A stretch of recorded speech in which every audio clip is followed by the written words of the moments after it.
Hello friends, कल के class में हम पढ़े थे पर्यायवाची शब्द, लेकिन आज हम वो टॉपिक नहीं देखेंगे जो आगे पढ़ाना था। आज हम देखेंगे एक क्वेश्चन पेपर्स जो 9th क्लास का है और त्रैमासिक परीक्षा है। ठीक है, अभी अभी हुआ था 9th क्लास का त्रैमासिक परीक्षा जुलाई 2026 में हुआ है। तो इसका सोल्यूशन देखेंगे। ठीक है, सोल्यूशन देखेंगे कि इसमें कौन कौन सा प्रश्न आया है और कहाँ कहाँ से आया है। ठीक है, तो इसमें कुल प्रश्न होता है कितना, कुल प्रश्न की संख्या होता है 98। ठीक है, और ये 3 घंटे 15 मिनट का होता है और ये टोटल 80 मार्क्स का होता है। ठीक है, ये हिंदी का पेपर 100 मार्क्स का होता है, लेकिन ये 80 नंबर का है क्योंकि ये थ्योरी है। 20 नंबर का इंटरनल होता है। ठीक है, तो क्वेश्चन समझेंगे कि कौन सा क्वेश्चन कहाँ से आया है। इसमें ये सब देखेंगे कि ये परीक्षार्थी के लिए निर्देश होता है।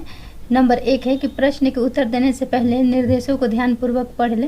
तो ये पढ़ना होता है, ये सब पढ़ने के लिए होता है। परीक्षार्थी यथासंभव अपने शब्दों में ही उत्तर दे। कहने का मतलब होता है कि कोई कोई बच्चा जो है ना, तो वो किताबी भाषा ही छापता है, लेकिन ऐसा कुछ भी नहीं है। मतलब किताब जो पढ़ कर के जाता है ना, तो वो लगभग अपने भाषा में उत्तर देता है। तो इसी को लिखा गया है कि परीक्षार्थी यथासंभव अपने शब्दों में ही उत्तर दे।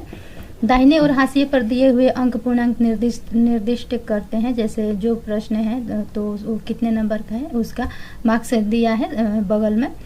4 नंबर है कि प्रश्न को ध्यानपूर्वक पढ़ने के लिए परीक्षार्थी को 15 मिनट का अतिरिक्त समय दिया है। 3 घंटा 15 मिनट है ना, तो 3 घंटा पेपर लिखना है और 15 मिनट प्रश्न पढ़ना है। इसी चीज़ को यहाँ कह रहा है। 5 नंबर है कि यह प्रश्न पुस्तिका 2 खंडों में विभक्त है। 2 खंडों में है, खंड ए और खंड बी। ठीक है, तो खंड ए में रहता है ऑब्जेक्टिव टाइप और खंड बी में रहता है सब्जेक्टिव टाइप। ठीक है, 6 नंबर कह रहा है, 6 नंबर को देखेंगे। 6 नंबर कह रहा है खंड अ में 70 वस्तुनिष्ठ प्रश्न है। ठीक है, जिनमें से किन्हीं 40 प्रश्नों का उत्तर देना अनिवार्य है। 40 से अधिक प्रश्नों के उत्तर देने का प्रथम 40 से उत्तरों का ही मूल्यांकन किया जाएगा। प्रत्येक प्रश्न के लिए 1 अंक दिया गया है। ठीक है, इसमें खंड अ में जो है टोटल 70 क्वेश्चन है, जिसमें से 40 प्रश्नों का उत्तर देना है। ठीक है, और प्रत्येक प्रश्न के लिए 1 अंक दिया जाएगा। कोई बच्चा है जो 70 में से 50-60 करेगा तो उसका मान्यता नहीं होगा, उसको नंबर 40 ही दिया जाएगा। ठीक है, जितना सही होगा 70 में से जो आता है प्रश्न उसको 40 गिन करके करना होता है और प्रत्येक सही उत्तर के लिए 1 अंक दिया जाता है। ठीक है, और देखेंगे आगे क्या निर्देश देता है। हाँ, अब यहाँ है कि निर्धारित है सही उत्तर को उपलब्ध कराए गए OMR उत्तर पत्र में दिए गए सही विकल्प को नीले अथवा काले बॉल पेन से प्रगाढ़ करें। ठीक है, किसी भी प्रकार का व्हाइटनर, तरल पदार्थ, ब्लेड, नाखून आदि का OMR उत्तर पत्रक में प्रयोग करना मना है। ठीक है, यथासंभव परीक्षा परिणाम अमान्य होगा।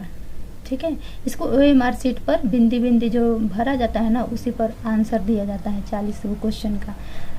7 नंबर देखेंगे। 7 नंबर क्या कहता है।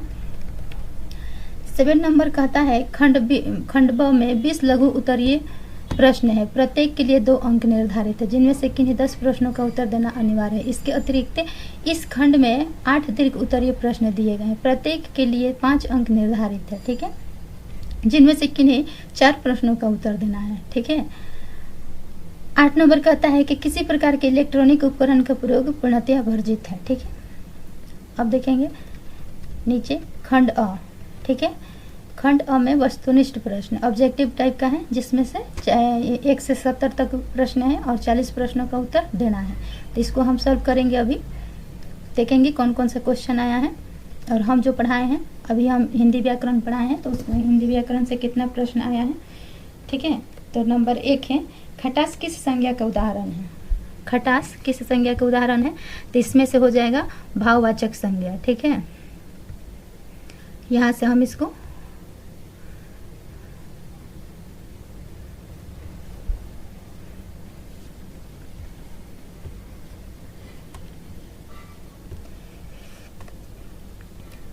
खटास किस संज्ञा का उदाहरण है, तो भाववाचक संज्ञा का उदाहरण है। ठीक है,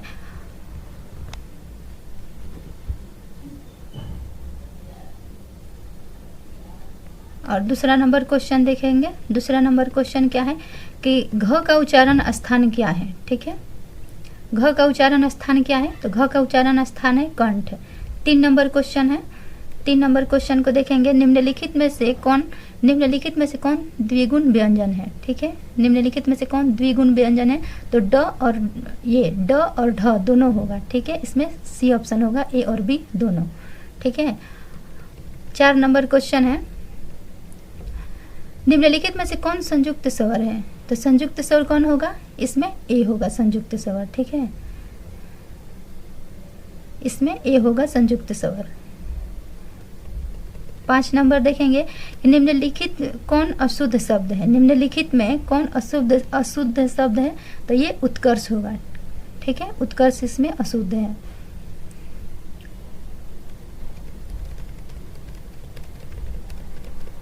6 नंबर क्वेश्चन देखेंगे कि घबराहट शब्द में कौन सा प्रत्यय है, तो प्रत्यय क्या होता है, प्रत्यय शब्द के बाद में लगता है, तो इसमें आहट होगा। ठीक है, डी ऑप्शन इस 6 नंबर का डी होगा। 7 नंबर देखेंगे, 7 नंबर कह रहा है कि परिजन शब्द में कौन सा उपसर्ग है, तो उपसर्ग में उपसर्ग जो होता है, उपसर्ग का शब्द वो किसी शब्द से पहले लगता है, प्रत्यय बाद में लगता है और उपसर्ग पहले लगता है, तो इसमें परि जन में जो है परि उपसर्ग लगा है, तो इसमें इसका बी हो जाएगा 7 नंबर का। निम्नलिखित में से कौन स्त्रीलिंग शब्द है। ठीक है, तो स्त्रीलिंग शब्द इसमें से कौन है, गाड़ी है, डी नंबर। 9 नंबर देखेंगे कि निम्नलिखित में से कौन पुल्लिंग शब्द है, तो निम्नलिखित में से पुल्लिंग शब्द है कारोबार, पुस्तक, परीक्षा और फौज, ये तीनों क्या है, स्त्रीलिंग है। कारोबार जो है पुल्लिंग है। अगर ये समझ में नहीं आता है कि इसको कैसे स्त्रीलिंग पुल्लिंग पहचानेंगे, तो इसका सेंटेंस बनाना पड़ता है, मेरी पुस्तक दो, परीक्षा हो रही है, फौज आ रही है, कारोबार चल रहा है। तो समझ में आ रहा है ना कि कारोबार कैसे हुआ, पुल्लिंग, इसका सेंटेंस बनाने से पता चल जाता है। ठीक है, 10 नंबर देखेंगे, निम्नलिखित में से कौन शब्द अव्ययी भाव समास का उदाहरण है, तो अव्ययी भाव समास। अव्ययी भाव समास का परिभाषा क्या बताए थे कि इसमें पहला पद अव्यय होता है। ठीक है, तो ये प्रति जो हुआ अव्यय हुआ, तो यही प्रतिदिन जो है अव्ययी भाव समास का उदाहरण है। सर्वनाम के कितने भेद होते हैं, तो सर्वनाम के 6 भेद होते हैं, हिंदी व्याकरण के अनुसार 6 भेद होते हैं। ठीक है, पढ़ा चुके हैं। निम्नलिखित में से कौन तत्सम शब्द है, तो निम्नलिखित में से कौन तत्सम शब्द है, तो तत्सम क्या होता है, संस्कृत के हुबहू शब्द को तत्सम कहते हैं। ठीक है, तो ये चंद्र जो हुआ तत्सम हुआ। फूल, आम, मोर क्या हुआ, ये तद्भव है। फूल, आम और मोर ये तीनों क्या है, तद्भव है, लेकिन ये चंद्र जो है तत्सम है। ठीक है, संधि के कितने भेद होते हैं, तो संधि के 3 भेद होते हैं, स्वर संधि, व्यंजन संधि और विसर्ग संधि।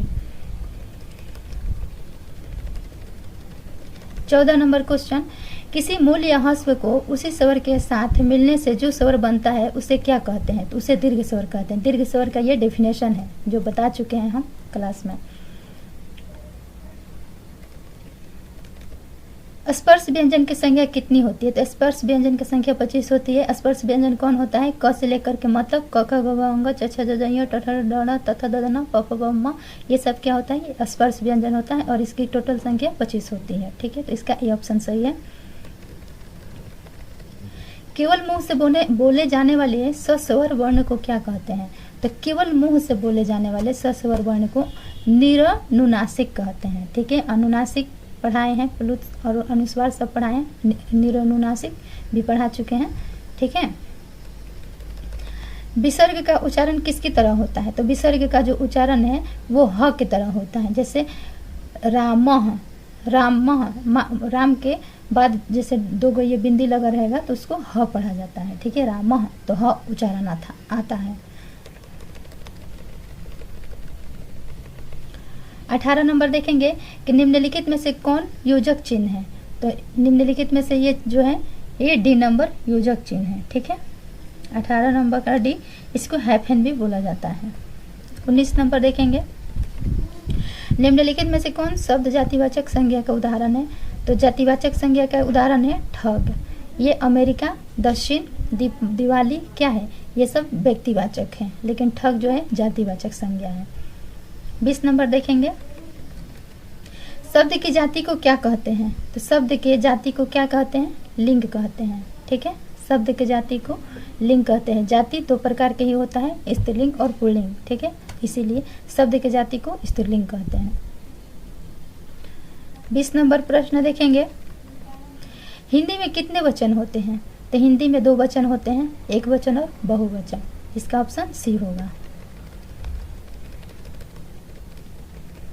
तिथि का बहुवचन रूप क्या है? तो तिथि के बहुवचन रूप है तिथियां, डी ऑप्शन। ठीक है। संज्ञा या सर्वनाम के जिस रूप से वाक्य के अन्य शब्दों के साथ उनका संबंध सूचित हो उसे क्या कहते हैं? उसे कारक कहते हैं। ये कारक का डेफिनेशन है जो पढ़ा चुके हैं पिछले क्लास में। विवेक का घर, यह किस कारक का उदाहरण है? तो विवेक का घर संबंध कारक, का के की जब आता है तो संबंध कारक होता है। ठीक है, तो इसका ऑप्शन होगा बी। 25 नंबर, जो संज्ञा या सर्वनाम की विशेषता बताए उसे क्या कहते हैं? तो उसे विशेषण कहते हैं। ये विशेषण का डेफिनेशन है, तो 25 का सी सही है। 26 नंबर प्रश्न देखेंगे, चल बसना मुहावरे का अर्थ क्या है? तो चल बसना यानी मर जाना, तो इसका ऑप्शन है ए। 27 नंबर क्वेश्चन देखेंगे, पुत्र का पर्यायवाची शब्द क्या है? तो पुत्र का पर्यायवाची शब्द है आत्मज। ठीक है। उस वर्ण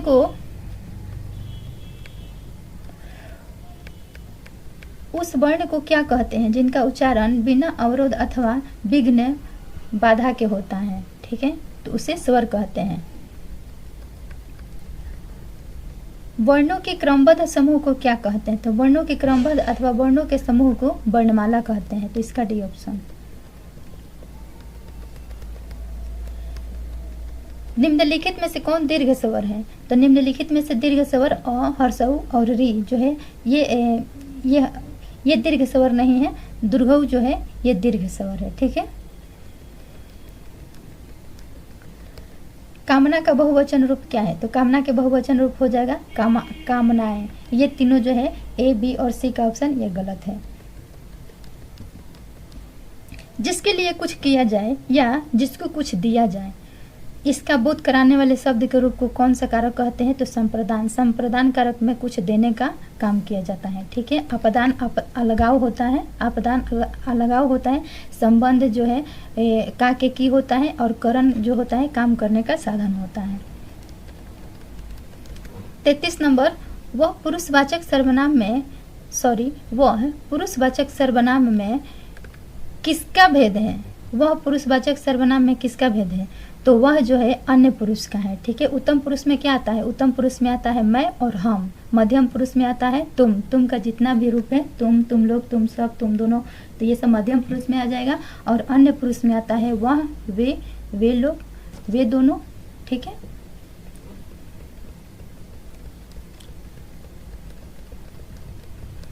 शुक्ल 34 नंबर प्रश्न 34 नंबर है, शुक्ल का पर्यायवाची शब्द क्या है?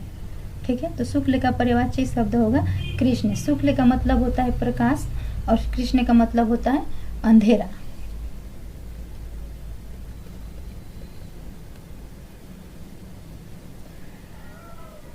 पैंतीस नंबर प्रश्न है कि घर बसाना मुहावरे का अर्थ क्या है? तो घर बसाना मुहावरे का अर्थ होता है विवाह करना। ठीक है। मौका तकना का मतलब होता है सही समय की इंतजार करना। वीरगति पाना यानी रणभूमि में लड़ते लड़ते मर जाना, वो वीरगति पाना होता है। और भाग जाना, पीठ दिखाना यानी भाग जाना। ठीक है। तो 35 का बी ऑप्शन।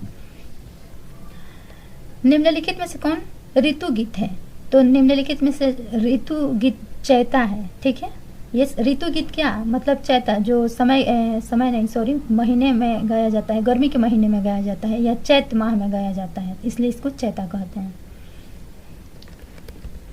निम्नलिखित में से कौन विवाह गीत नहीं है? तो सिंदूरदान, गुरहथी और कोहबर ये विवाह गीत है, रोपनी विवाह गीत नहीं है, तो सी ऑप्शन।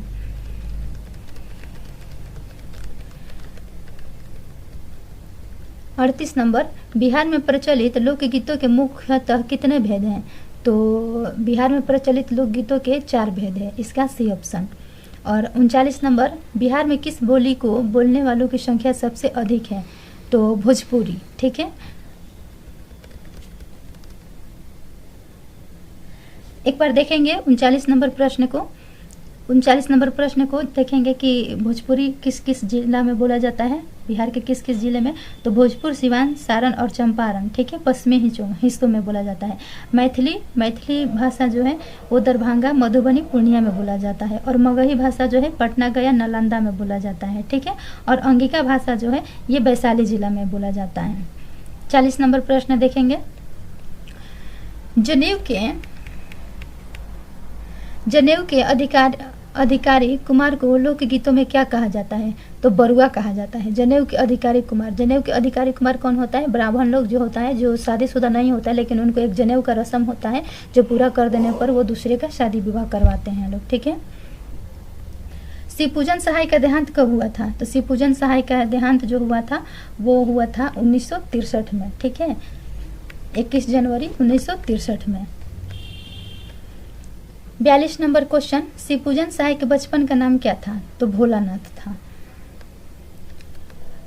कहानी का प्लॉट 43 नंबर, कहानी का प्लॉट शीर्षक पाठ में मुंशी जी के बड़े भाई क्या थे? तो दरोगा थे, सी ऑप्शन। कहानी के प्लॉट शीर्षक पाठ की विद्या है, तो ये एकांकी है, सॉरी कहानी है, सी ऑप्शन। 45 नंबर क्वेश्चन, कहानी के प्लॉट शीर्षक पाठ में मुंशी जी की पुत्री का नाम क्या था? तो भगजुगनी था। 46 नंबर, भारत का पुरातन विद्यापीठ नालंदा शीर्षक पाठ की विद्या क्या है? तो ये निबंध है। तिब्बत के विद्वान 47 number question, 47 number question, Tibet के विद्वान इतिहास लेखक लामा तारानाथ के अनुसार नालंदा किसकी जन्मभूमि थी? तो ये सारीपुत्र की जन्मभूमि थी, ठीक है, C option. 48 number question, Nalanda Asia का चैतन्य केंद्र लगभग कितने वर्षों तक बना रहा? तो इसमें लगभग 6 वर्षों तक।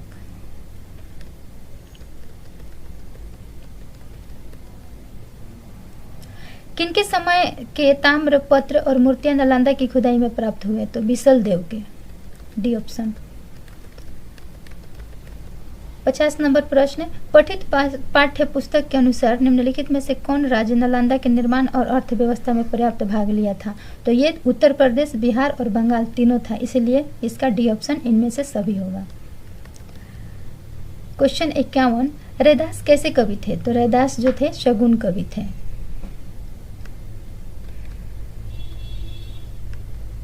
क्वेश्चन नंबर 52, कवि रैदास ने अपनी काव्य रचनाओं में किस भाषा का सरल एवं व्यवहारिक प्रयोग किया है? तो ब्रज भाषा का, सी ऑप्शन। क्वेश्चन 53 देखेंगे, मंझन कैसे कवि थे? तो मंझन सूफी कवि थे। प्रश्न 54, कवि मंझन के मतानुसार परमात्मा को कैसे पाया जा सकता है? तो प्रेम के द्वारा, सी ऑप्शन। कवि रैदास के अनुसार धनहर दूध को किसने जुठा दिया है? तो बछरू ने दूध के। मधुमालती किसकी रचना है? तो मंझन की। मधुमालती किसकी रचना है? तो मंझन की। चकोर क्या है? तो चकोर जो है एक पहाड़ है, 57 के सी। 58 नंबर, अंजोरा शब्द का अर्थ क्या है? तो अंजोरा शब्द का अर्थ है प्रकाश। 59 नंबर, शास्त्र नाम माला किसकी रचना है? तो शास्त्र नाम माला गुरु गोविंद सिंह की, ऑप्शन ए। करीम शब्द का अर्थ क्या है? तो करीम शब्द का अर्थ है कृपा करने वाला, डी। गुरु गोविंद सिंह किसके शिष्य थे? तो गुरु तेग बहादुर के। नयारे शब्द का अर्थ क्या है? तो निराले। 63 नंबर, को भयो डॉट सन्यासी, ठीक है, रिक्त स्थान की पूर्ति करना है तो इसमें होगा कोयू भयो मुंडिया सन्यासी, डी ऑप्शन। गुरु गोविंद सिंह के किसके समकालीन थे? तो औरंगजेब के। गुरु गोविंद सिंह औरंगजेब के समकालीन थे। कवि मंझन के अनुसार इस संसार में किसका प्रकाश फैला हुआ है? कवि मंझन के अनुसार किसके प्रकाश फैला हुआ है? तो प्रेम का। कवि मंझन के अनुसार संसार में प्रेम का प्रकाश फैला हुआ है। ठीक है, 66 नंबर क्वेश्चन देखेंगे। कवि रैदास प्रभु की तुलना दीपक से करते हुए अपनी तुलना किससे किए हैं? तो बाती से। ठीक है, दीपक वो बोलते हैं कि प्रभु दीपक हैं तो हम बाती हैं। ठीक है, सी ऑप्शन। 67 नंबर देखेंगे क्वेश्चन। मधुमालती की रचना कब हुई थी? तो मधुमालती की रचना सन 1545 में हुई थी। 68 नंबर, अजहर शब्द का अर्थ क्या है? तो अजहर शब्द का अर्थ है असीम, बेहद, अपार। अजहर मतलब बेहद यानी बहुत ज़्यादा, अजहर बहुत ज़्यादा। तो इनमें से सभी हो जाएगा, तीनों ऑप्शन सही है। 69 नंबर, कहानी के प्लॉट शीर्षक पाठ के लेखक कौन है? तो कहानी के प्लॉट शीर्षक पाठ के लेखक शिवभूषण सहाय हैं, बी ऑप्शन। 70 नंबर, भारत के पुरातन विद्यापीठ नालंदा शीर्षक पाठ के लेखक कौन है? तो राजेंद्र प्रसाद। ठीक है, तो ये ऑब्जेक्टिव 70 तक क्वेश्चन था। 70 नंबर हम करा दिए, आप लोग को 40 से करना था, लेकिन हम 70 इसलिए कराएं कि कोई स्टूडेंट होगा जो 70 में से कोई नंबर किया होगा। ठीक है, तो इसी वजह से हम 70 के 70 कराएं। आप लोग जो किए होंगे वो क्वेश्चन का सटीक आंसर आप लोग मिला सकते हैं यहाँ से। ठीक है, तो आज के क्लास में इतना ही, और इसमें का जो क्वेश्चन बचा है 40 नंबर लघु उत्तरीय और दीर्घ उत्तरीय, उसको हम कल के क्लास में कराएंगे। तो आज के क्लास में इतना ही, बाय बाय, थैंक यू। बहुत ज़्यादा क्लास है।